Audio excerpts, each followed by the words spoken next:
Bismillahirrahmanirrahim. Assalamualaikum warahmatullahi wabarakatuh. Alhamdulillah. Wassalatu wassalamu ala rasulillah wa ala alihi wa ashabihi wa man wala wa la hawla wa la quwata illa billah amma ba'd. Pertama dan senantiasa kita memuji Allah Subhanahu wa taala ala ni'amihi katsira allati la tuhsa, atas segala nikmat dan karunia yang Allah limpahkan kepada kita. Yang sangat banyak, yang kita sangat bersyukur kepada Allah, dan semoga Allah menambah nikmatnya kepada kita semua. Pemirsa sekalian, kaum muslimin, ikhwan dan akhwat, ayah bunda, para pendidik dimanapun antum berada, senang sekali di sore hari yang berbahagia ini, di akhir pekan ini kita bisa berjumpa di acara Parenting Islami, Talkshow Parenting Islami yang sekian kalinya kita selenggarakan bersama dua gurunda kita, yaitu Ustadz Yusuf Utsman Baisa Hafizahullah, yang disiarkan secara langsung dari studio masing-masing Ustadz kita. Masya Allah, Alhamdulillah, hadir tengah kita Ustadz Yusuf dan kami berada di studio Masjid Jannatul Firdaus di Taman Galaksi Bekasi. Kita sapa terlebih dahulu Ustadz wa Gurunda Ustadz Yusuf Utsman Baisa. Assalamualaikum Ustadz Yusuf. Assalamualaikum warahmatullahi wabarakatuh. Bagaimana kabar kalian? Sehat Ustadz? Alhamdulillah. Masya Allah. Semoga Ustadz terus bisa memberikan ilmu dan nasihat kepada kita semua, Ustadz. Jazakumullah khairan. Dan pemirsa, ikhwan dan akhwat, kita sapa Ustadz kita, Ustadz Abdul Dasukal, yang disiarkan secara langsung dari studio Rumaiso TV di Yogyakarta. Assalamualaikum Ustadz Abdul. Waalaikumsalam warahmatullahi wabarakatuh. Gimana Kak Muslim? Bagaimana kabarnya saat? Alhamdulillah, khair Ustadz. Masya Allah, terima kasih Ustadz Abdul. Semoga bisa membuat berbagi ilmu. Ini disiarkan dari studio atau dari mana? Dari masjid. Dari masjid dihadiri jamaah muslimah yang ada di sekitar sini. Masjid. Berarti kita kajian onlinenya dari masjid ke masjid. Dari masjid ila masjid.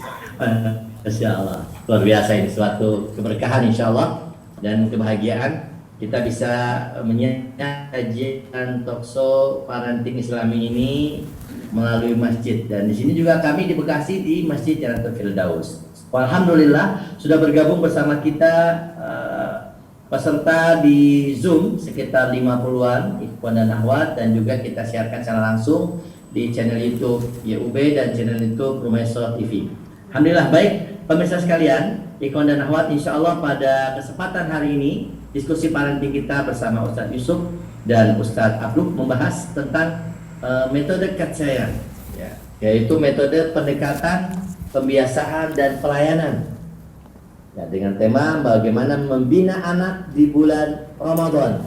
Masya Allah, sebentar lagi kita akan masuk bulan Ramadan, Ustadz dan Ustadz Yusuf dan Ustadz Abdul. Tampaknya kita dari orang tua perlu mempersiapkan ilmu, mempersiapkan tips bagaimana caranya kita mendidik anak-anak di bulan Ramadan ini sesuai dengan sunnah Rasul Sallallahu Alaihi Wasallam, sesuai dengan perintah Allah dan Rasulnya. Baik para pemirsa sekalian, ikhwan dan akhwat dimanapun antum berada, insya Allah pada kesempatan kali ini ada 3 sesi yang akan kita sampaikan. Yang pertama, sesi materi metode katsayaan akan disampaikan oleh Ustadz Yusuf Utsman Baisa Hafizahullah. Kemudian nanti sesi kedua akan dilanjutkan metode tips bagaimana membina anak di bulan Ramadan bersama Ustadz Abdul Dasukal. Insya Allah akan disampaikan sekitar 20 menit setiap sesi. Sesi pertama 20 menit dan sesi kedua 20 menit kurang lebih. Dan sesi terakhir ketiga soal jawab, diskusi, tanya jawab, dan tampaknya seperti sesi yang lalu banyak pertanyaan insya Allah. Baik, kita mulai acara yang pertama, sesi pertama yang akan disampaikan oleh Ustadz Yusuf Utsman Baisa, yaitu metode katsayaan. Apa itu metode katsayaan? Kita akan simak penjelasan dari Ustadzuna wa Gurunda Ustadz Yusuf Utsman Baisa. Tafadhol Ustadz Yusuf. Nah. Assalamualaikum warahmatullahi wabarakatuh. Waalaikumsalam warahmatullahi wabarakatuh. Innal hamdalillah nahmaduhu wa nasta'inuhu wa nastaghfiruhu wa na'udzu billahi min shururi anfusina wa min sayyiati a'malina. May yahdihillahu fala mudilla lahu wa may yudlil fala hadiya lahu. وأشهد أن لا إله إلا الله وحده لا شريك له وأشهد أن محمدا عبده ورسوله لا نبي بعده نصلي ونسلم على رسولنا الأمين وعلى آله وأصحابه ومن تبعهم بإحسان إلى يوم الدين وبعد. إخواني وأخواتي في الدين أعزكم الله. Berbahagia saya khususnya pada hari ini bisa punya kesempatan untuk bertukar ilmu, untuk berdiskusi, untuk membahas sesuatu yang mudah-mudahan penting bagi kehidupan kita di bulan Ramadan, terutama dalam mengaitkan antara orang tua dengan anak-anak mereka, antara guru dengan murid-murid mereka dengan kepengasuhan. Lebih khusus kebahagiaan pada petang hari ini saya rasakan karena berulang saya punya kesempatan kembali untuk duduk walaupun dari jauh. Kita bisa berpodcast ini bersama Ustaz Muhammad Abduh Tuasikal, suatu kebahagiaan tersendiri, dipandu oleh akhuna Kak Muslim, di mana kita ingin berbicara tentang sebuah metode. Kita di zaman yang luar biasa sulitnya, di mana kita menghadapi anak-anak milenial yang cenderung memiliki situasi dan kondisi yang memang berbeda kalau dibandingkan dengan keadaan kita di masa-masa yang lalu, di mana pada saat ini kita menghadapi begitu renggangnya hubungan antara orang tua dengan anak, begitu jauhnya kalangan orang-orang dewasa, orang-orang tua dengan anak-anak remaja, apalagi anak-anak yang di bawahnya lagi. Sehingga di antara apa yang kita tonton dan kita perhatikan, masjid-masjid itu dipenuhi oleh anak-anak kecil. Begitu mereka menginjak usia remaja, ternyata mereka meninggalkan masjid. Dan ini sebuah kesedihan. Apa yang sedang terjadi? Kerenggangan. Sehingga di sini dibutuhkan sebuah solusi. Oleh karena itu, kita memiliki sebuah solusi yang mudah-mudahan bisa menyelesaikan masalah, yaitu katsayan, pendekatan, pembiasaan, pelayanan. Artinya di saat kita ingin merubah seorang anak, maka haruslah kita merubahnya dari pendekatan dulu. Kalau belum dekat, jangan memulai pembiasaan. Kenapa? Karena sulit untuk berhasil. Di mana pendekatan itu dimulai dengan cara-cara atau metode yang membuat anak itu benar-benar kenal dengan kita, kita kenal dengan anak. Kemudian puncaknya adalah rasa percaya, fiqah atau trust, di mana anak percaya kepada kita. Unsur percaya inilah indikator keberhasilan dari pendekatan. Sebuah pendekatan dinilai berhasil kalau telah terjadi kepercayaan. Anak telah percaya kepada kita. Disinilah letak kesalahan banyak orang, di mana orang tua itu sudah menuntut, sudah mewajibkan kewajiban, membebani beban-beban, tapi ternyata anak tidak merasa dekat dengan dia. Hasilnya apa? Kegagalan. Bahkan lebih buruk lagi kalau anak itu merasa dekat dengan anak-anak nakal. Maka dia lebih mendengar kepada anak nakal dibandingkan dengan orang tuanya. Ini sebuah kesedihan. Ini sebuah kenyataan. Nah, oleh karena itu kita dalam mengasuh haruslah memulainya dengan pendekatan.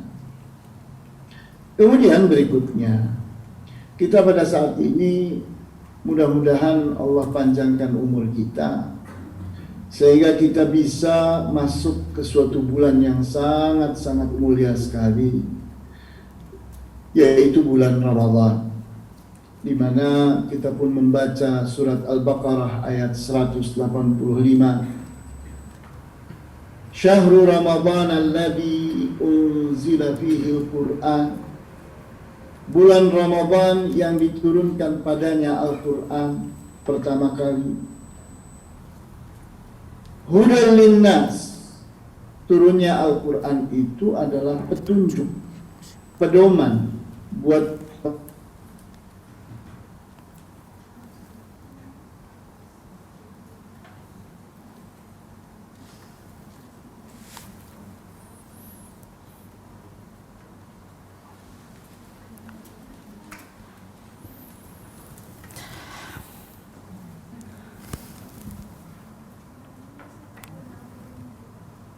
Assalamualaikum Kak Muslim, maaf suara.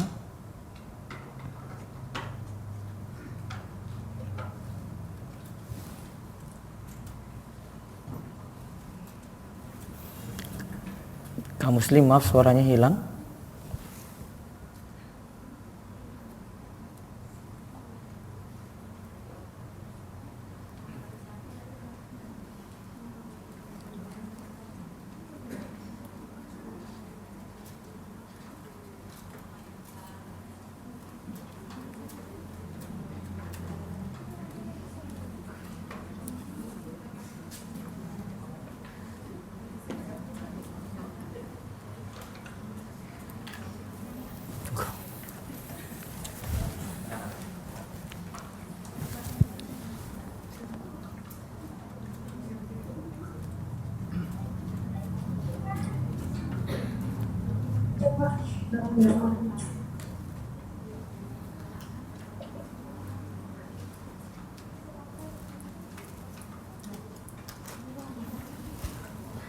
Maaf Kak Muslim, suaranya nggak jelas di studio kami. Ya.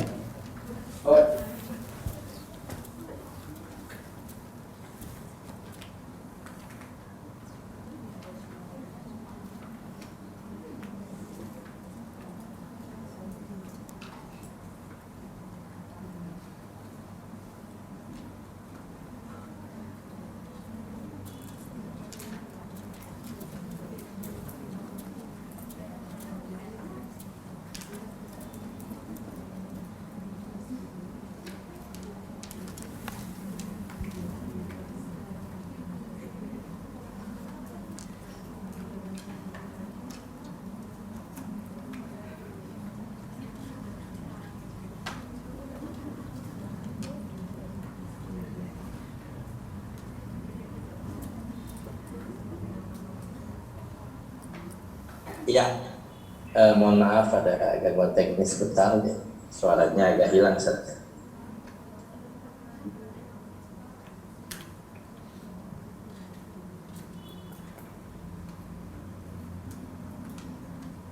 Ya, baik para pemirsa, mohon maaf. Ya, insya Allah kita ada sedikit gangguan teknis di studio kami. Ada perbaikan suara Ustaz Yusuf. Ya, mohon maaf sedikit.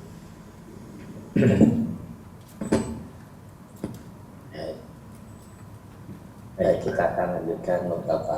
Baik, Sudah masuk tampaknya ya. Assalamualaikum. Ya. Ya, Terdengar Ustaz suara kami? Ya jelas Ustaz. Silakan Ustaz. Baik Ustaz Yusuf, kami persilakan untuk melanjutkan materi Ustaz. ya, bulan Ramadan adalah kesempatan emas untuk melakukan pendekatan, pembiasaan, dan pelayanan terhadap anak, sehingga harapannya kita benar-benar mampu mengubah anak. Ilmu yang mereka telah dapatkan bisa berubah menjadi amalan. Teori yang mereka dapatkan bisa berubah menjadi praktek. Dan konsep yang pernah didapatkan saat mereka bersekolah bisa dilaksanakan menjadi aplikasi-aplikasi.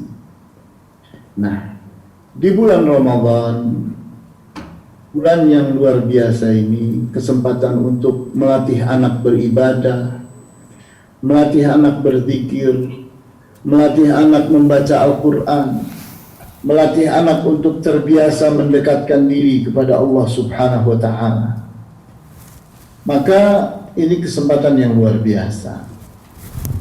Pelatihan-pelatihan itu perlu kita lakukan.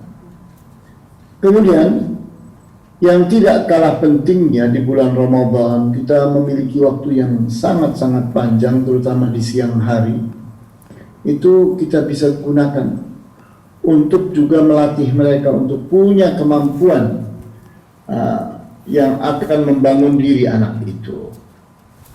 Di antaranya melatih kemampuan public speaking, bagaimana mereka punya kemampuan dalam berbicara, berkomunikasi dengan sesama manusia. Kemudian melatih kemampuan berdialog dan berdiskusi. Kemampuan dalam memperbaiki berbagai hal. Di saat seseorang itu punya kemampuan dalam hal adab, dalam hal komunikasi, itu akan membuat dia mengerti bagaimana menasehati orang lain, bagaimana memperbaiki apa-apa yang tidak baik di tengah-tengah masyarakat dan seterusnya. Kemudian melatih dalam menata setiap urusan. Anak itu harus dari kecil sudah mampu menata waktu, menata barang, menata kesempatan, menata berbagai macam hal. Kemudian di bulan Ramadan juga kita bisa melatih anak untuk kerja bakti, terbiasa bekerja, punya keterampilan untuk bekerja. Dan juga melatih mereka permainan positif, permainan yang bermanfaat. Juga tidak kalah pentingnya adalah melatih mereka bagaimana dibebani tugas, dibebani tanggung jawab sosial untuk membagikan sedekah, membagikan zakat fitrah, membagikan apa-apa yang bisa dibagikan.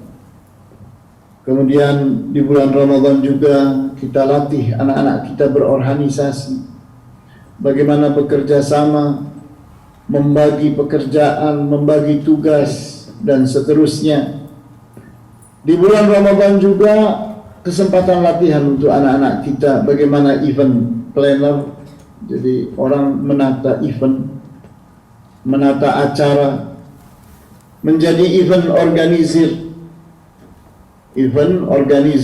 yaitu bagaimana menjadi panitia dalam mengurusi acara-acara tertentu.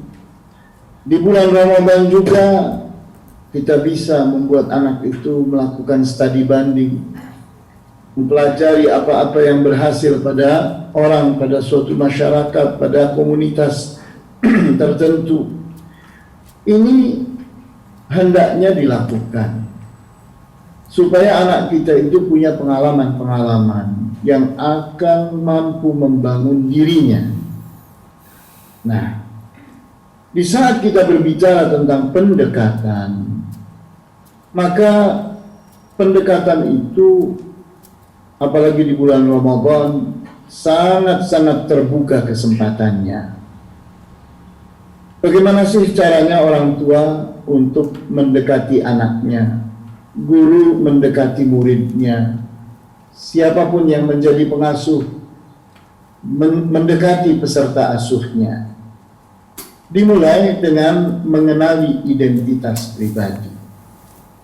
Kita tidak mungkin dekat dengan anak kalau anak itu kita tidak kuasai identitasnya. Sehingga berikutnya hasilnya apa? Anak merasa kenal dan dikenali. Kemudian pendekatan berikutnya adalah mengenali sifat dan karakter seorang ayah, ibu, guru, pengasuh siapapun dia, hendaknya menguasai sifat dan karakter anak. Karena anak itu kalau kita dekati sesuai dengan sifat dan karakternya, maka dia akan menerima approach atau pendekatan yang kita lakukan. Kemudian mengenali kebiasaan dan kesukaan, sehingga anak itu akan merasa akrab dengan kita kalau kita betul-betul tahu apa sih kebiasaan anak ini, apa sih hal-hal yang disukainya. Kemudian juga mengenali bakat, minat, dan passion anak-anak kita, sehingga kita bisa mengarahkan mereka sesuai dengan bakatnya, sesuai dengan minatnya, sesuai dengan passionnya, sehingga pintu masuk kita ke jiwa anak itu lebih terbuka lagi. Yang tidak kalah pentingnya adalah mengenali hobi anak kita itu. Kita pahami apa sih hobinya anak kita ini, sehingga kita bisa sibukkan anak kita itu dengan hobi-hobi yang bermanfaat, sehingga anak sibuk dan senang dengan kesibukannya. Bagaimana caranya supaya contohnya menjadikan Al-Quran itu adalah hobi, membacanya, menghafalkannya, menyuarakannya dengan indah, adalah suatu hobi yang bermanfaat. Ini kita latih anak-anak kita untuk punya rasa itu. Kemudian memahami perubahan emosi pada anak. Anak, yakni kita kenali pagi, siang, sore, malam, bagaimana perkembangan emosinya, sehingga kita itu bisa nyambung terus dengan kondisi anak.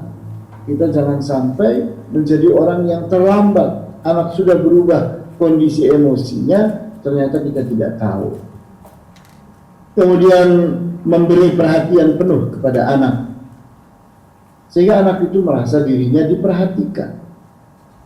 Kemudian kita bersikap tanggap. Kalau anak mengeluh, kalau anak melakukan sesuatu, segera orang tua itu yakni memperhatikan apa yang ada pada anak. Kita tanggap kepada keadaan mereka. Kita pun berbagi pemberian. Dengan pemberian itu orang akan senang, merasa dihargai. Kemudian berbagi pengetahuan dan pengalaman. Ini adalah bagian dari pendekatan yang akan menjadikan anak itu merasa bermanfaat, berakrab dengan kita itu, karena mereka mendapatkan ilmu dari kita, mendapatkan pengalaman dari kita. Sehingga inilah bagian dari pendekatan-pendekatan. Begitu pula pembiasaan-pembiasaan.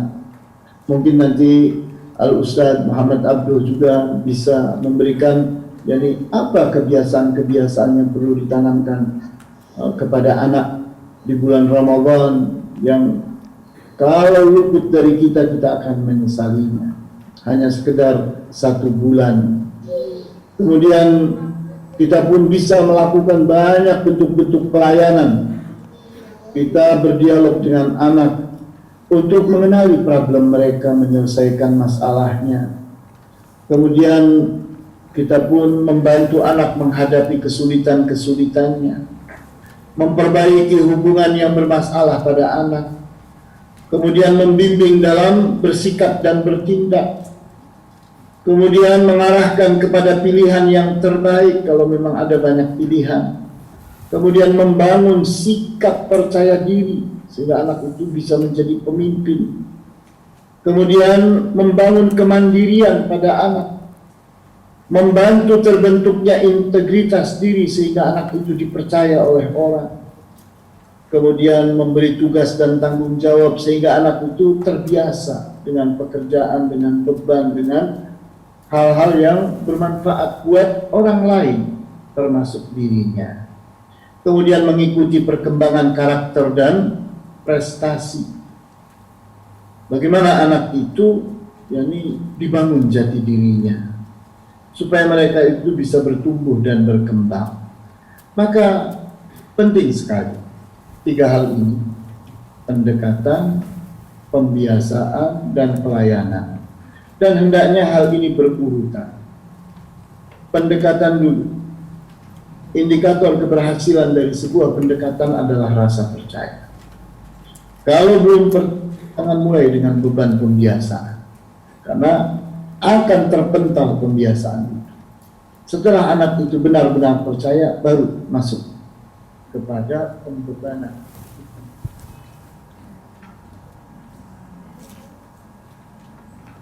Kebiasaan yang bermanfaat. Kalau anak itu sudah terbiasa dengan kebiasaan-kebiasaan yang baik, kebiasaan yang benar, kebiasaan yang bermanfaat, baru kita mulai dengan pelayanan.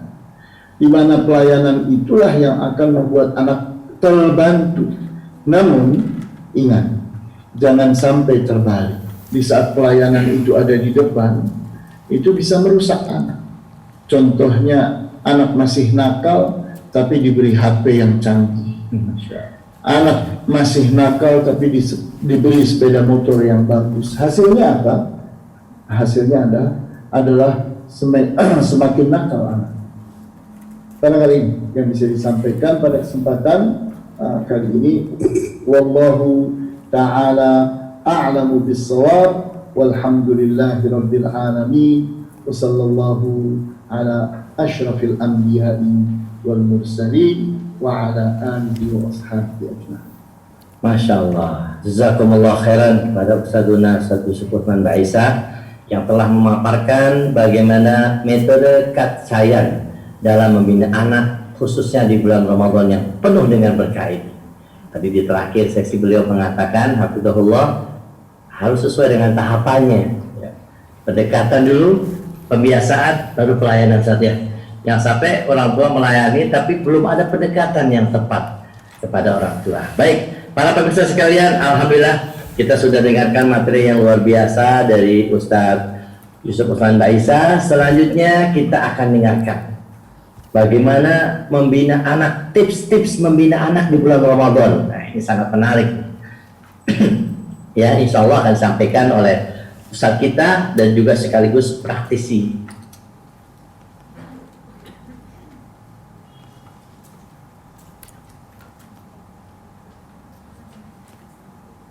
Putus.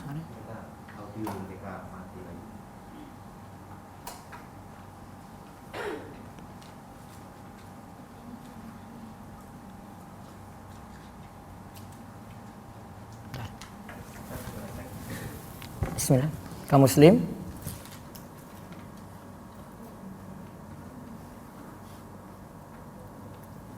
Kaum muslim.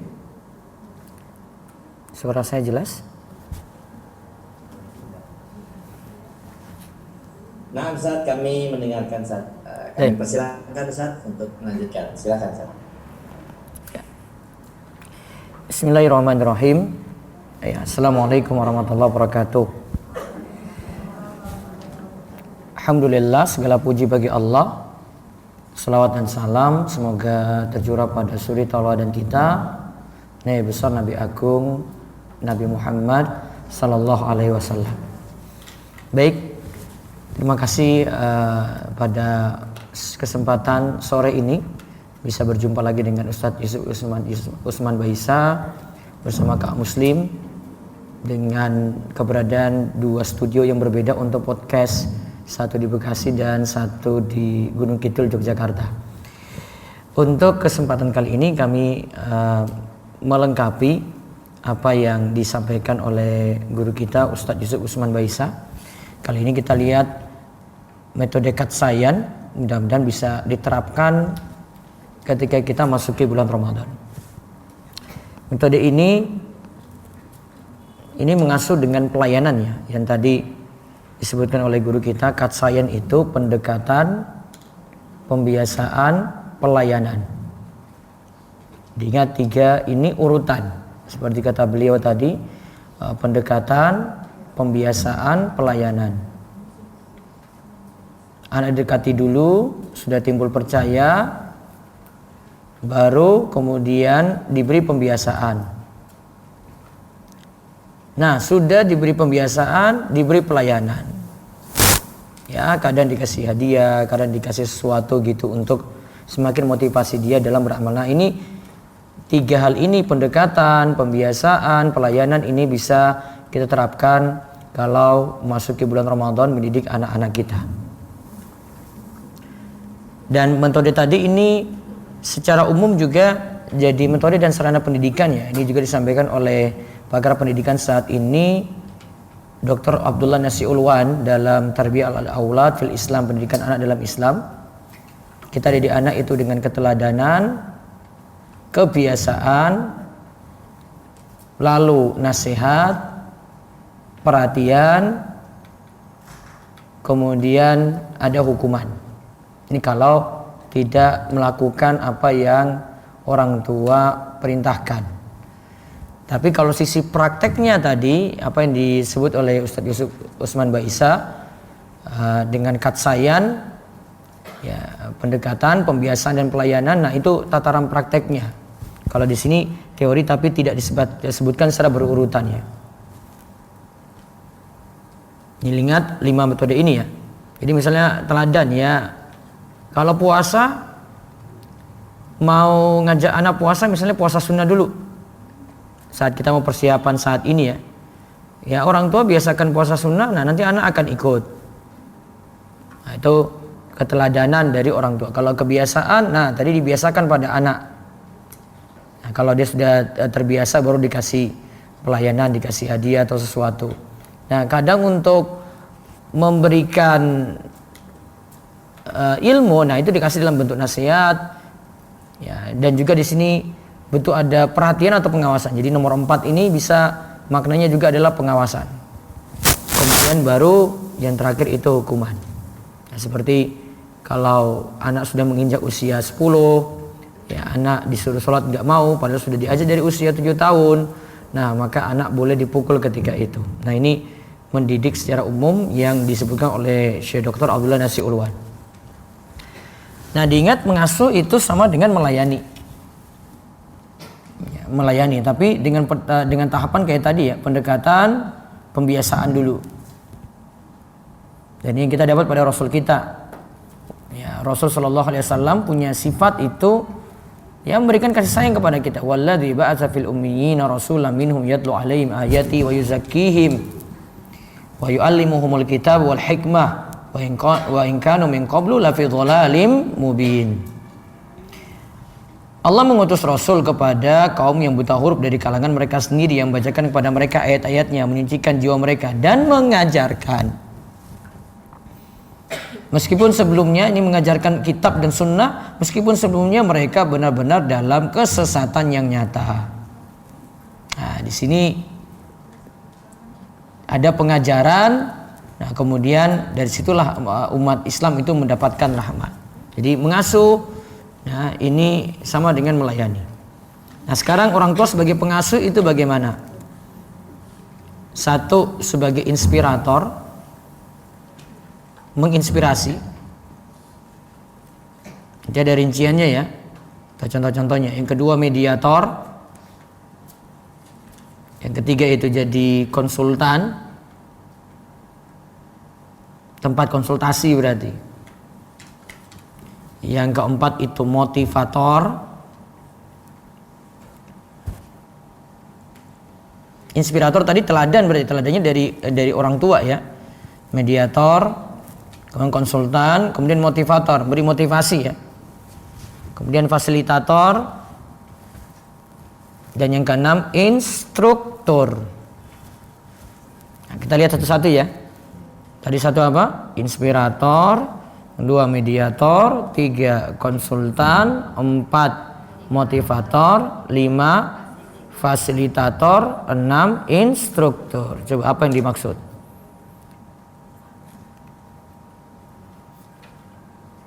Ini yang pertama, ini inspirator dulu ya. Ini maaf. Tunggu.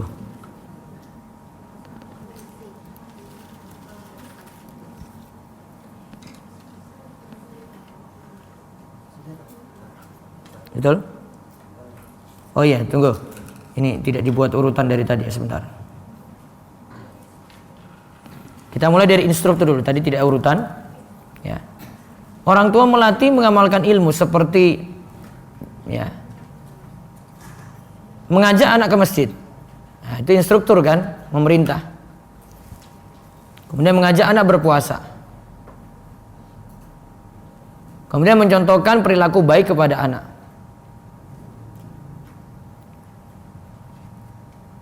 Namun ingat ya, mengajak beda dengan memerintah. Kalau mengajak, orang tua ikut sholat nggak ke masjid? Nah ikut, dia ajak kok. Kalau memerintah, belum tentu berangkat. Nah, jadi orang tua sambil melatih mengamalkan ilmu untuk dirinya, dia ajak juga pada anak. Dia sebagai instruktur di sini. Nah, lihat saja contohnya ya. Kalau contohnya di sini seperti mengajak anak ke masjid atau mengajak anak berpuasa. Nah, bisa tadi kalau sebelum Ramadan sih sudah ada persiapan, misalnya ngajak anak puasa Senin Kemisnya, orang tua contohkan dulu. Ya, atau puasa Ayyamul Bid, puasa 3 hari tiap bulan gitu. Kemudian fasilitator. Memberikan fasilitas berarti di sini orang tua sambil mengawasi media dipakai anak. Sekarang media yang ada Instagram. Ya, ini terutama anak-anak remaja ya. Itu sudah biasa pakai Instagram. Nah, diawasi dia follow siapa, ikut siapa. Terus yang kedua tontonan di YouTube. YouTuber mana sih yang dia tonton? Ya. Itu dilihat karena itu jadi contoh nanti. Jadi role model nanti. Dia mau kayak bagaimana itu dia lihat dari siapa yang dia ikuti, dia subscribe. Ya kalau dia lihat yang orang joget-joget terus ya dia ikut-ikutan joget. Kalau dia lihat di YouTube yang dia lihat ya nyanyi-nyanyi terus ya akan nyanyi-nyanyi juga sama. Terus juga ada game online, apa saja yang boleh dan tidak boleh. Karena ada cuma sekadar mainan saja. Tapi ada yang sifatnya situ didik kekerasan, ya. Ada yang menerjang akidah juga, ada yang mengajarkan sihir. Nah itu, anak harus diingatkan. Atau ada game online itu yang pemborosannya luar biasa, habiskan kuota, harus beli paket lagi. Ya mungkin dia pergi ke toko beli ada pulsa tertentu untuk game online itu ada. Nah, ini kadang orang tua nggak tahu. Kemudian motivator, yaitu memberikan motivasi kepada anak seperti mengapresiasi hasil ujian. Ini beri motivasi nih pada anak nih ya. Berapapun nilainya. Kadang orang tua kalau jadi patokan nilai 100, padahal tidak semua anak itu bisa dapat nilai tinggi, tergantung anak gitu. Terus bisa mengapresiasi anak yang punya kreativitas, berikan pujian. Oh gambarmu nih bagus, ini sudah bagus nih gambarnya, warnanya sudah bagus. Nah, itu motivasi kayak gitu, orang tua jadi motivator. Juga bisa mendorong anak untuk belajar. Ya, mendorong anak untuk belajar. Nah kalau bisa yang jadi motivator ini juga tadi sifatnya mengajak ya sambil dia juga orang tua juga rajin belajar. Nah, jadi konsultan memberi nasihat, solusi dan pemecahan masalah bagi anak. Nah, kalau saat ini di zaman gadget dan pandemi saat ini, nah ini biasa diskusi ini banyak nih dari orang tua dengan anak ini. Bahkan orang tuanya sendiri yang mumet, yang pusing. Karena disuruh ngajarin matematika orang tuanya nggak bisa. Akhirnya tanya Mbah Google. Ya, kalau beruntung ya dapat, kalau enggak ya sudah gitu. Ya, terus berdiskusi dengan anak tentang pelajaran sekolah. Ya, tentang cita-citanya besok. Nah, itu seperti apa? Jadi tempat konsultannya. Kemudian mediator, memediasi anak dengan lingkungan. Misalnya mengajari anak berperilaku sopan kepada orang yang lebih tua. Nah, ini kalau adat istiadat di sini di Gunung Kidul jelas ada ya sopan santun yang diajarkan. Lewat dengan yang lebih sepuh itu gimana, pakai motor lewat orang yang lagi nongkrong pinggir jalan itu gimana. Kalau nggak klakson mungkin menjadi masalah itu. Ini wong ini sombong banget, nah itu. Cuma gara-gara itu saja. Cuma gara-gara nggak klakson, nggak nyapa. Jika mengajari anak, beri salam tuh pada orang yang berpapasan, assalamualaikum, atau kalau disalami dijawab waalaikumsalam. Bisa juga kalau di bulan Ramadan dia si anak dengan lingkungan itu, ya anak disuruh bergaul juga dengan lingkungan sekitar. Kalau buka puasa kumpul bareng, diajari juga. Oh nanti kalau kumpul-kumpul kayak gini buka puasa, ya makannya diingatkan. Nah itu. Ketika bergaul dengan orang lain, cara makannya bagaimana? Ya. Apa boleh nanti ada nasi kotak di sebelah, ada temannya makan, dia ngambil kerupuknya gitu diam-diam. Nah itu diingatkan. Jadi inspirator. Orang tua itu menjadi inspirasi bagi anak untuk mengembangkan bakat dan minat. Hal ini bisa dicapai dengan menjadi orang tua yang baik atau ideal bagi anak. Nah, orang tua yang baik atau ideal adalah orang tua yang paham akan ilmu terlebih ilmu agama. Ya, orang tua harus ngaji sehingga dia bisa jadi inspirator.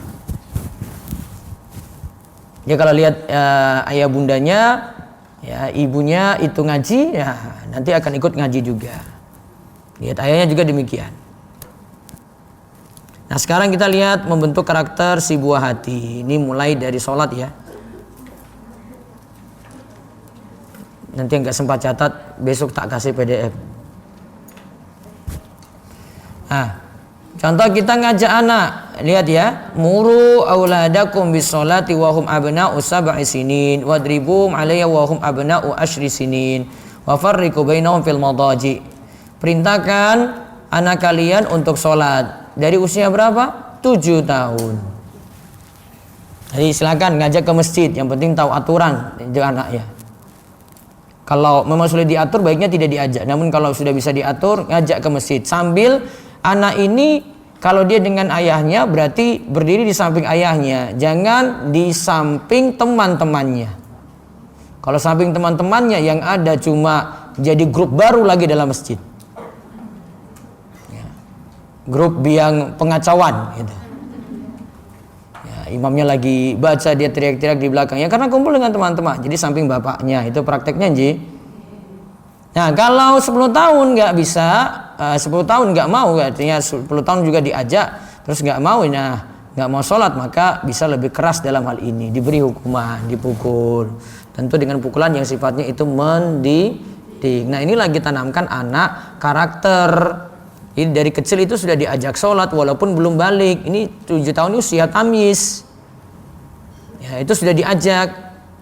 Ya, walaupun mungkin anak masih sholatnya belum konsen, dia lihat tengok kanan kiri, lihat atas, lihat bawah, nggak konsen, nggak apa-apa. Itu diajak dulu. Nanti dengan ayahnya kalau dia itu laki-laki. Nah ini contoh adab makan. Ini juga bisa diajarkan ketika kita itu puasa. Mengajarkan pada anak. Saat makan sahur, berbuka, 3 hal di sini yang disebutkan oleh Nabi SAW dalam hadis Umar bin Abi Salamah. Ya gulam, samillah wa kul biyaminik wa kul mimma yalik. Wahai gulam, bacalah bismillah, makanlah dengan tangan kananmu, makan yang ada di dekatmu. Kalau anak lupa baca bismillah saat misalnya buka, kan kita buka puasa itu baca bismillah dulu, bukan baca zabazoma'u. Bismillah dulu. Bismillah, nah, dia lupa. Bismillah dulu kamu. Misalnya makan apa? Gorengan. Ya. Baca bismillah dulu. Nah, baru dia suruh makan. Baru nanti ngajarkan dia doa la baghama'u wa talatil uruq wa sabatal ajru insyaallah. Terus suruh berdoa lagi. Ya. Terus ini makan dengan tangan kanan. Jadi biasakan enggak dengan 2 tangan masukin dalam mulut. Ya, ini kanan kiri kerja semuanya enggak, tangan kanan. Dan makan yang ada di sekitarmu atau dekatmu. Terus ini pembentukan karakter ya. Ini karakter ini dibentuk oleh didikan orang tua dan lingkungan sekitar. Juga dari sini pendidikan dari orang tua dan lingkungan merupakan pembiasaan yang menjadi pendorong utama. Terus ada juga yang ketiga, adanya keselarasan antara didikan orang tua dengan lingkungan sekitar akan membentuk karakter anak. Jadi karakter itu bisa terbentuk dari didikan orang tua, terus pembiasaan. Terus baru setelah itu, nah dilihat dari lingkungan sekitar. Yang jelas lingkungan ini berpengaruh. Sebagaimana kita tahu kalau orang itu tinggal di lingkungan yang baik, tetangga-tangga yang baik juga akan ikut baik. Maka kalau orang itu ingin beli rumah atau cari kontrakan, dia yang mikirkan itu adalah aljar qoblat dar, milih tetangga dulu sebelum membeli rumah. Ya, dia lihat tetangganya dulu siapa sebelum memilih rumah. Bukan sebaliknya, beli rumah dulu baru mikir tetangga, bukan. Kebalik. Apa dulu dipilih? Lihat tetangga, baru kemudian lihat harga rumahnya itu. Jangan kebalik, wah ini rumahnya murah gitu. Oh, jangan. Rumah murah namun lingkungan sekitar nggak baik, malah kita menyesal ketika beli. Nah, ini membentuk kebiasaan anak ya, konsisten atau istiqomah mengajarkan pada anak, misalnya dengan mengajak anak terus sholat di masjid, puasa Ramadan. Kadang puasa Ramadannya di sini bisa diajak dengan puasa beduk, boleh, atau puasa setengah hari, boleh. Puasa beduk gimana? Zuhur buka, ya. Terus lanjut lagi puasa, bisa. Memang belum wajib. Kalau sudah balik baru nanti disuruh puasa dino atau puasa full. Terus berkata yang baik juga jadikan pembiasaan dan seterusnya. Terus lama-lamaan akan terbiasa dan jadilah kebiasaan yang jadi karakter dia. Dan ingat ini closing statement, menyuruh tidak sama dengan mengajak. Menyuruh itu belum tentu orang tua lakukan. Namun kalau mengajak, orang tua lakukan nggak? Lakukan. Maka yang paling bagus ya, prinsipnya itu ngajak. Itu di dalamnya sudah ada kita menyuruh dengan baik juga. Dan itu langsung memberikan teladan ya dari orang tua kepada anak. Wallahu a'lam bishawab. Demikian kaum muslim yang kami sampaikan. Silakan.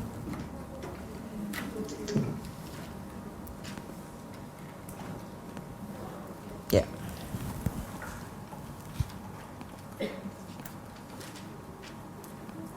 Ya, baik, kami kembalikan ke kaum muslim di studio Bekasi. Baik, terima kasih Ustaz Abdul, jazakumullah khairan.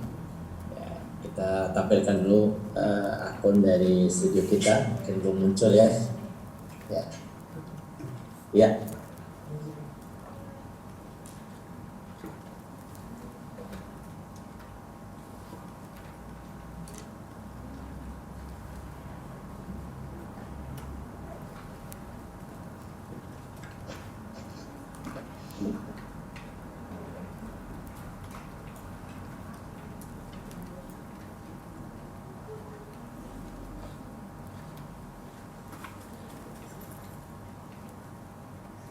Baik, terima kasih. Kami menggunakan akun kami. Oke. Baik.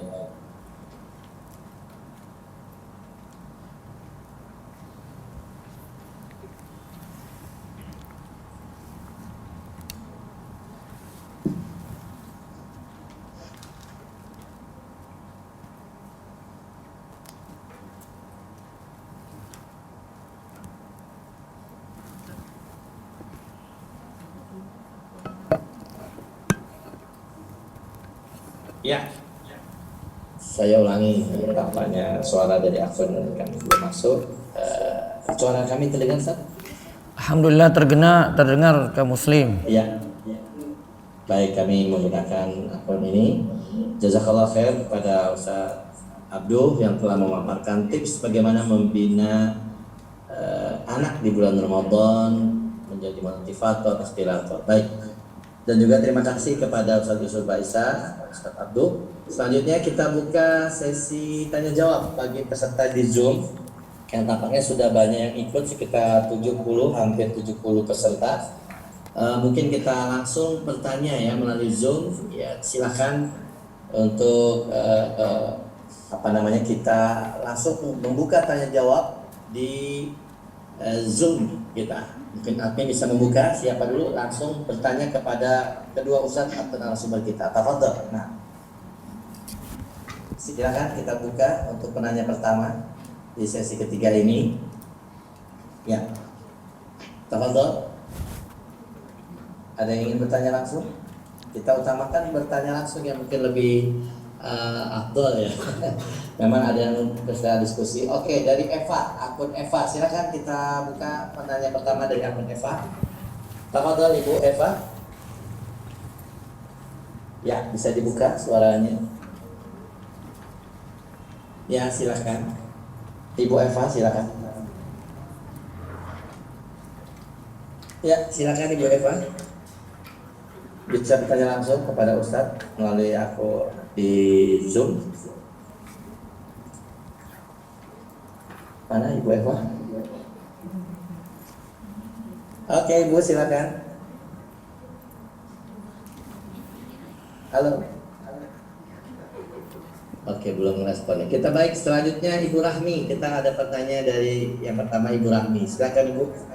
Assalamualaikum warahmatullahi wabarakatuh, Ustaz. Ya, waalaikumsalam warahmatullahi wabarakatuh. Ustaz, saya mau bertanya terkait dengan metode CAT Science tadi untuk bagian pelayanan. Afwan, saya kurang paham pelayanan di sini. Apakah yang dimaksud itu hanya terkait dengan misal pemberian reward atau hadiah ke anak, ataukah juga di sini mencakup melayani anak, melayani kebutuhan anak. Nah, kalau memang mencakup melayani kebutuhan anak di saat memang dia harus sudah mandiri, apakah itu tidak bertentangan dengan kemandirian, Ustaz? Saya agak bingung dengan pelayanan di sini sebenarnya masuknya ke bagian mana? Apakah melayani semua kebutuhan anak atau memang cuma memberikan reward atau hadiah di saat anak itu misal berhasil melakukan sesuatu seperti itu? Jazakallah khair Ustaz, barakallahu fiik.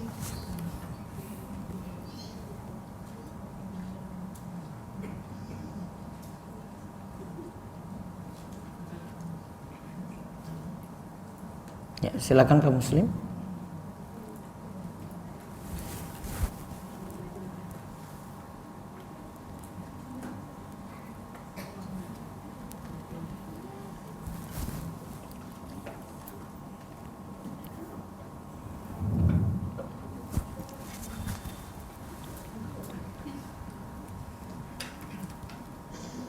Kak Muslim silakan mungkin. Ya, tadi mohon maaf suara Ustadz Yusuf terdengar Ustaz? Belum masuk. Oh belum ya, belum masuk, baik. Mungkin bisa menggunakan silakan Ustaz. Nah, bisa masuk. Silakan Ustaz. Ya. Ya, masuk suaranya. Jadi berbicara tentang pelayanan, bahwa adanya pelayanan yang kita berikan urutannya ke terakhir atau yang ketiga setelah pendekatan dan pembiasaan. Pelayanan yang dimaksud di sini adalah pelayanan yang akan membuat anak itu terbantu pertumbuhan dan perkembangan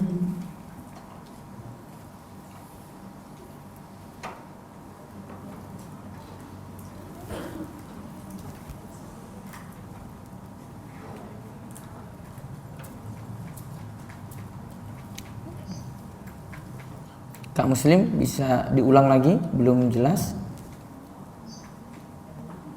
ini adalah pelayanan yang berupa memberikan fasilitas lebih.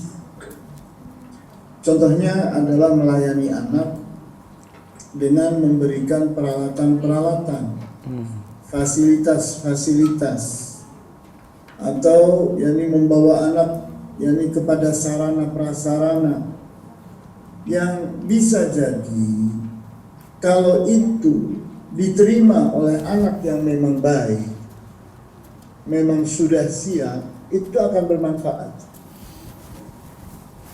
Contohnya HP. HP itu adalah bentuk pelayanan, di mana HP itu diberikan kepada anak yang kebiasaannya sudah baik, kesadarannya sudah tumbuh. Di saat HP itu diberikan kepada anak yang belum bersifat dewasa, belum bersikap dewasa, belum memiliki kesadaran yang bagus, apa yang akan terjadi?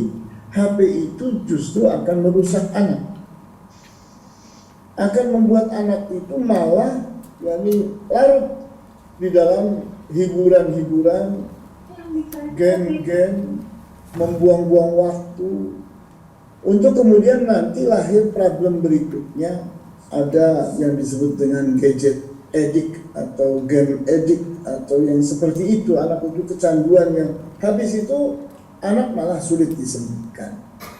Oleh karena itu, pelayanan yang dimaksud di sini adalah pelayanan yang bersifat memberikan fasilitas-fasilitas penunjang. Kita layani dia untuk semakin bertumbuh, semakin berkembang. Adapun pelayanan dalam artian pelayanan yang mutlak itu adalah keharusan orang tua. Contohnya adalah memberi makan, memberi minum, memfasilitasi tidur dan sebagainya, itu tidak dibicarakan. Siap. Iya, baik. Terima kasih Ustaz Yusuf atas penjelasannya. Baik, barangkali Ustaz Abdul mau menambahkan, silakan.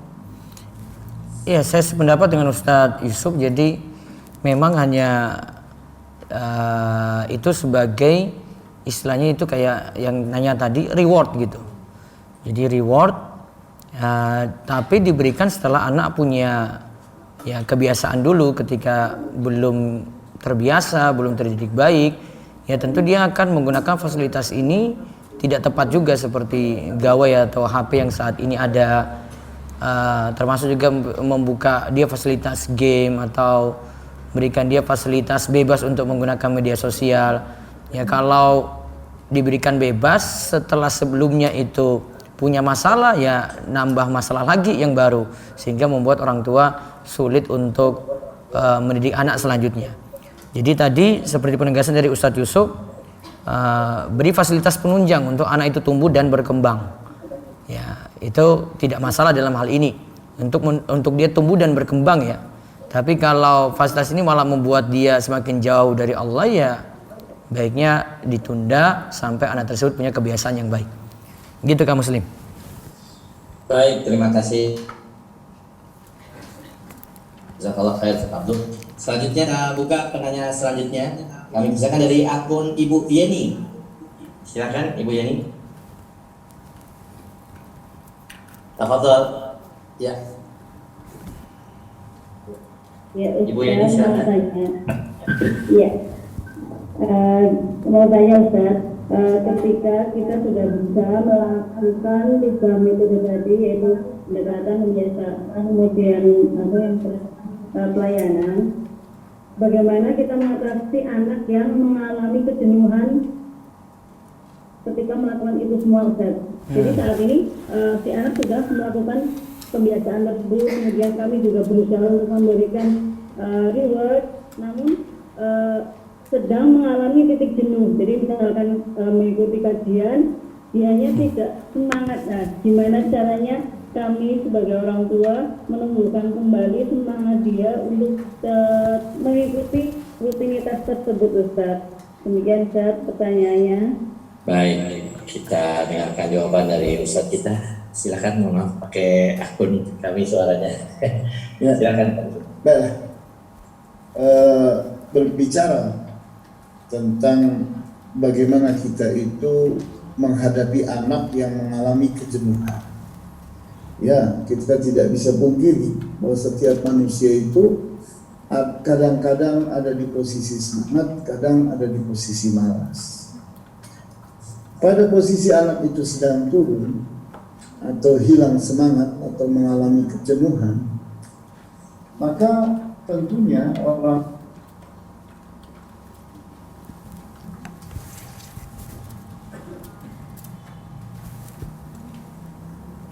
Kak Muslim suaranya mute. di mana di saat kita ingin menghibur anak, maka hiburan itu harus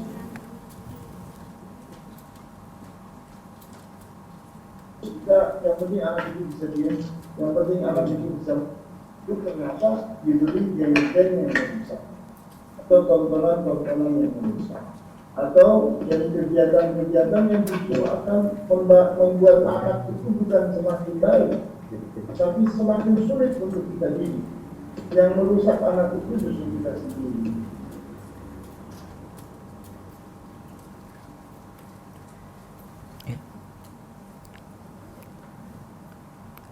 Kak Muslim, suaranya hilang.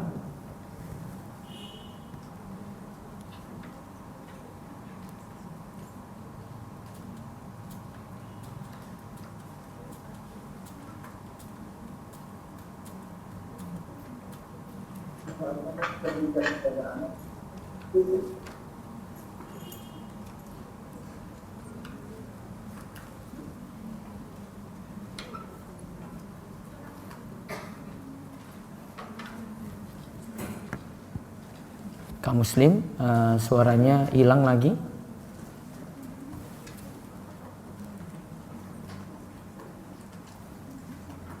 Akan sesaat.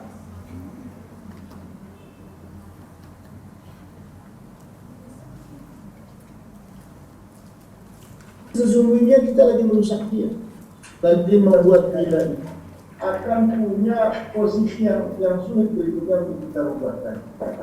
Karena sudah menjadi buruk atau menjadi yang jelek kebiasaan.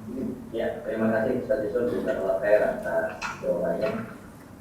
Baik, kita mau lanjut atau mau ada ditambahkan dari Ustaz Abdul jawaban pertanyaan tadi? Tadi suaranya agak hilang yang Ustadz Yusuf. Kak Muslim bisa ini perjelas kalimatnya sih, ringkasnya kalau mengatasi anak yang jenuh bagaimana? Bisa dulu lagi kan? Maaf tadi suaranya tidak. Iya, yang kesimpulannya aja. Bagaimana? Maaf. Tadi suaranya agak terus bagaimana? Mengatasi anak yang mengalami kejenuhan tadi, Ustaz. Oh, mengatasi anak yang mengalami kejenuhan seperti apa? Ya, tadi kan saya bilang anak yang mengalami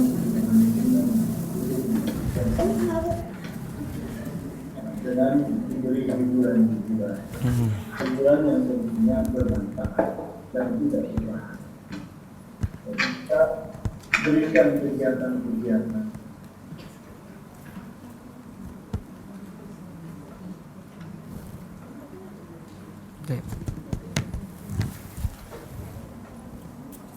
Kak Muslim, suaranya putus lagi.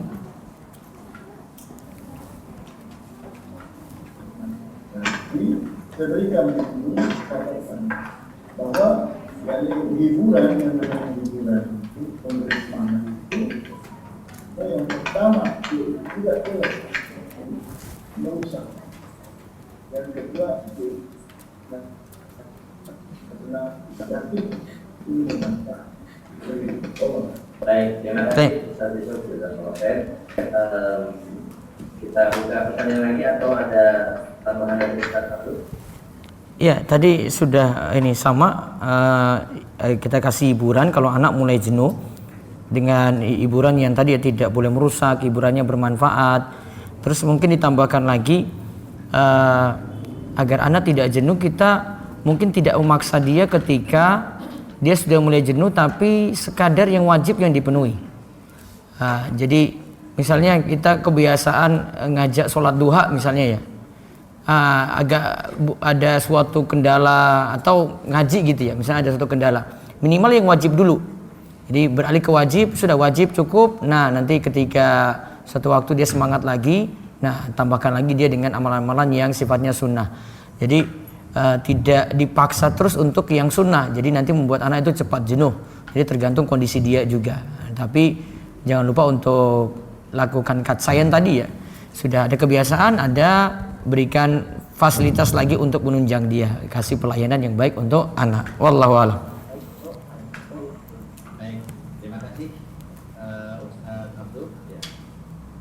Baik, kita lanjutkan ke penanya selanjutnya. Silakan. Ya, ada pertanyaan selanjutnya dari mohon maaf kalau kami terdengar ya. Iya Ustaz, tapi mulai kecil suaranya. Baik, dari Ummu Ya, baik, suaranya kecil. Ya. Baik, terima kasih Pak Abdul. Kita lanjutkan ke penanya selanjutnya yaitu Umu Abata dari akun Umu Abata. Kami persilakan.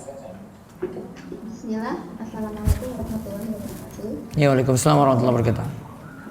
Ustaz, saya ingin meminta nasihat dari Ustaz. Permasalahan saya adalah saya memiliki anak yang masuk usia SMP. Sebelumnya waktu di SD dia tidak mengenal gadget, tidak tahu game online dan sebagainya. Nah, kemudian karena pandemi ini terpaksa kan kita online ya belajarnya, dimana dia pegang HP karena pembelajarannya memang benar-benar online 2 arah, tetapi jadi hanya bedanya di rumah dan gurunya di rumahnya juga, jadi benar-benar interaktif seperti itu. Nah, akhirnya dari teman-temannya itu sering menanyakan kamu punya game apa dan sebagainya, dan akhirnya anak saya itu terpengaruh untuk ikutan game, dia nyolong-nyolong waktu seperti itu. Nah, saya mohon nasihat agar bisa mengembalikan anak saya agar tidak terpengaruh lagi, karena dulu waktu SD pun teman-temannya banyak yang mengajak tetapi dia tidak terpengaruh, dia tidak tertarik seperti itu. Tapi karena sekarang dia pegang HP dan banyak temannya yang mengajak, jadi ikut-ikutan. Ya, cukup umum, baik, bisa dipahami. Kita dengarkan jawaban dari Ustaz Yusuf. Tafadhol Ustaz. Baik, Pak. Kita di saat berhadapan dengan yang ternyata mulai punya kebiasaan yaitu main game, kemudian bahkan nyolong-nyolong waktu, nyolong-nyolong kesempatan, lari ke tempat kawannya dan bisa leluasa main game. Nah, ini menunjuk ada sebuah kegagalan kita pendekatan kepada anak. Kalau anak itu dekat dengan kita, betah bertemu. Kemudian di saat kita itu berhasil membuat kebiasaan baik, sehingga nanti akan lahir selera, akan lahir lifestyle, gaya hidup, di mana selera dan gaya hidup ini yang akan membentuk anak. Kalau memang kita itu telah berhasil membiasakan dia dengan kebiasaan-kebiasaan yang syar'i, yang islami, itu tentunya akan membentuk dia itu, kalau dia merasa sumpah, merasa stres, yang bermanfaat. Namun di saat ternyata kita itu salah dalam melakukan pendekatan dan pembiasaan, maka anak itu mudah untuk lari kepada hal-hal yang lain, yang negatif. Contohnya masalah game. Memang game ini punya daya tarik yang dahsyat sekali pada anak. Oleh karena itu, kita pun harus melakukan satu hal penting, bahwa kita harus melakukan pendampingan. Jadi pelayanan kita kepada anak itu adalah dengan dekat bersama anak, mendampingi anak, sehingga pada saat dia itu main dengan HP, itu kita ada bersama dia, tidak terpisah dari dia. Jangan sampai kita biarkan dia jauh dari kita sehingga nanti kebablasan. Oleh karena itu, kita syaratkan kepada anak, boleh main game, tapi ibu atau ayah bersama kamu. Itu jadikan syarat penting, karena coach ini, pendampingan ini, inilah solusi yang paling efektif untuk menghadapi kenyataan milenial atau fenomena milenial pada saat ini. Begitu. Baik, terima kasih Ustaz Yusuf. Masya Allah, ini sangat menarik pembahasannya. Tapi berhubung waktu kita terbatas, Ustaz Yusuf mohon maaf. Dan juga para pemirsa sekalian, waktu kita sangat terbatas ya. Terakhir mungkin kita berikan kesempatan di sesi terakhir ini kepada Ustaz Abdul untuk memberikan kata penutupnya, karena waktu sudah menunjukkan 5:30 di sini, lebih 17.32. Nanti juga ada closing dari Ustaz Yusuf. Silakan Ustaz Abdul untuk memberikan kata penutupnya di sesi terakhir kita kali ini. Tafadhol Ustaz Abdul. Intinya bagi kami untuk mendidik anak ini kita butuh cara-cara khusus, cara-cara yang baik dan disesuaikan dengan anak masing-masing ya. Nanti masalah pendekatan, pembiasaan tentu nanti berbeda-beda antara anak satu dan yang lainnya gitu. Mungkin ada anak yang gampang diberitahu ya, ada anak yang sulit, ada trik-trik lainnya lagi. Nah, orang tua yang harus bisa mengetahui cara-cara tersebut. Dan yang terakhir, kalau kita sudah berikan pembiasaan, jangan lupa berikan pelayanan ya. Namun seperti kata Ustadz Yusuf yang terakhir tadi ya, pelayanan dengan kita itu beri fasilitas, tetap harus ada pendampingan. Jadi jangan diberikan gadget, dibebasin gitu saja. Ada pengawasan, ada pendampingan dari orang tua dalam hal ini. Ya, wallahu a'lam. Baik, terima kasih Ustaz Abu. Jazakumullah khair atas ilmu dan nasihatnya. Dan di sesi terakhir ini Ustaz Yusuf Uthman Daisa tafadhol untuk closing di sesi terakhir kita. Silakan Ustaz. Ya, alhamdulillah. Mudah-mudahan apa yang menjadi jilsah kita atau pembahasan kita pada sore hari ini bisa bermanfaat untuk kita semua, terutama sekali dalam rangka mengembalikan lagi umat Islam pada metode yang baik dan benar, metode yang sesuai dengan syariat Islam, supaya kita bisa mengentas permasalahan kita, di mana kita sedang berhadapan dengan problem besar, yaitu anak-anak milenial yang ternyata memang perlu gagasan baru, perlu cara-cara baru, perlu metode yang betul-betul ampuh, yang betul-betul akan membuat anak itu kembali kepada jalan yang benar. Anak itu betul-betul siap untuk menjadi manusia yang saleh dan salehah. Barangkali itu. Wallahu a'lam bishawab. Walhamdulillahirabbil alamin. Wassallallahu ala asyrafil anbiya'i wal mursalin wa ala alihi wa ashabihi ajma'in. Subhanakallahumma wa bihamdika asyhadu an la ilaha illa anta astaghfiruka wa atubu ilaik. Wassalamualaikum warahmatullahi wabarakatuh. Terima kasih Ustaz Yusuf Uthman Daisa, jazakumullah khairan, dan juga Ustaz Abdul, dan juga para pemirsa sekalian semuanya. Demikian diskusi parenting kita pada sore hari ini. Kami juga mohon maaf apabila ada gangguan teknis. Yang mudah-mudahan yang waktu singkat ini bisa memberikan manfaat yang sedikit ini, bermanfaat buat kita dan mendapatkan keberkahan dari Allah Subhanahu wa taala. Dan juga selamat menunaikan ibadah puasa di bulan Ramadan. Insya Allah beberapa saat lagi atau beberapa hari lagi kita akan masuk di bulan Ramadan. Semoga kita bisa mendidik anak-anak kita sesuai dengan sunnah Nabi Sallallahu Alaihi Wasallam. Terima kasih sekali lagi dari kami, dari studio Masjid Jannatul Firdaus Galaksi Bekasi dan juga studio Rumaiso di Jogja. Kami mohon undur diri segenap kru yang bertugas pada kesempatan sore hari ini. Terima kasih. Kita tutup dengan doa kafaratul majelis. Subhanallahumma wa bihamdika asyhadu an la ilaha illa anta astaghfiruka wa atubu ilaik. Wassalamualaikum warahmatullahi wabarakatuh. Waalaikumsalam warahmatullahi wabarakatuh.